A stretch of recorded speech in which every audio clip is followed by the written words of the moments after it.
नमस्कार दोस्तों। कहते हैं भारत एक लोकतांत्रिक गणराज्य है। ऐसा भारत के संविधान की प्रस्तावना में भी लिखा हुआ है कि भारत एक लोकतांत्रिक गणराज्य है, लेकिन लगता नहीं है ऐसा। भारत की जो संसद जो कानून बनाती है, विधि बनाती है, एक्चुअली विधि बनाती है, कानून तो तब बनता है जब प्रेसिडेंट साइन करते हैं, लेकिन वो भी एक पार्लियामेंट का हिस्सा है, इसलिए कह सकते हैं कि जब संसद कानून बनाती है तो देखिए संसद में लोग कैसे भेड़ बकरियों और कुत्ता बिल्ली जैसे लड़ते हैं ना, ऐसे लड़ते हैं। एक लोकसभा या राज्यसभा लड़ाई ज्यादातर लोकसभा में होती है, तो लोकसभा का जो स्पीकर होता है, माननीय शांत हो जाओ, माननीय शांत हो जाओ, माननीय बैठ जाओ, माननीय बैठ जाओ, उसकी भी वैल्यू नहीं है, तो कोई सुनता ही नहीं है। People are standing and shouting, even abusing. ऐसे शब्द बोल देते हैं जैसे वो लोकतांत्रिक और असंवैधानिक और अनपार्लियामेंट लैंग्वेज जिसको कहते हैं, ऐसे शब्द अब सुनाई देते हैं। मैंने तो सुने हैं, आप भी सुने होंगे। तो माननीय बैठ जाइए, बैठ जाइए, बैठ जाइए। वो दूसरी अपोजिशन वाला एमपी खड़ा हो गया, वो रूलिंग पार्टी वाले, लोकसभा स्पीकर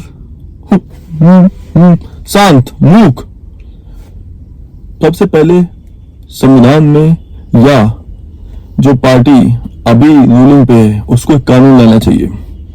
लोकसभा का और राज्यसभा का स्पीकर, विधानसभाओं के स्पीकर जो हैं, वो किसी पार्टी विशेष का फेवर नहीं करनी चाहिए, या उस पार्टी जो पार्टी रूलिंग पे है तो उसका तो विधानसभा का, लोकसभा का स्पीकर होनी नहीं चाहिए। ऐसे देश में तो या राज्य में प्रगति होना इम्पॉसिबल है, क्योंकि वो अपनी कमियां छुपाएगा ही ना, खुल के सामने आने नहीं देगा। उसे सवाल पूछे जाएंगे, सवाल पूछने नहीं दिया जाएगा। कानून में सबसे पहले प्रावधान आना चाहिए कि जो स्पीकर है वो रूलिंग पार्टी का नहीं होना चाहिए, और उसका जो चुनाव हो अपोजिशन और पोजीशन दोनों का ही नहीं होना चाहिए, वो निष्पक्ष होना चाहिए। जब निष्पक्ष होगा तभी शांति रहेगी। ऐसे जैसे कुत्ते बिल्ली की तरह लड़ते रहते हैं ना, ऐसे लड़ेंगे नहीं। क्यों नहीं सुप्रीम कोर्ट के रिटायर्ड जजों को बनाया जा रहा है स्पीकर्स? उच्च न्यायालय, उच्चतम न्यायालय, राज्यों में उच्च न्यायालय के रिटायर्ड जजों को उनका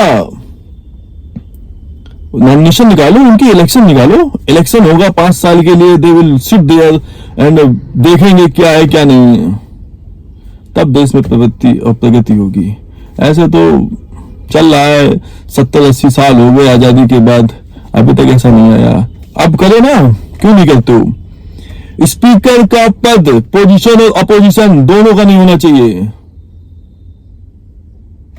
ऐसा करने से देश में बहुत बदलाव आएगा, लेकिन करेंगे ही नहीं, क्योंकि इन्हें तो अपनी कुर्सी बचानी है, और इनकी बची हुई कुर्सी, जो इनकी कुर्सी बची हुई उसके जो हकदार है वो तो हम ही हैं, हम बचा के रखे, हम इनसे सवाल नहीं पूछते हैं।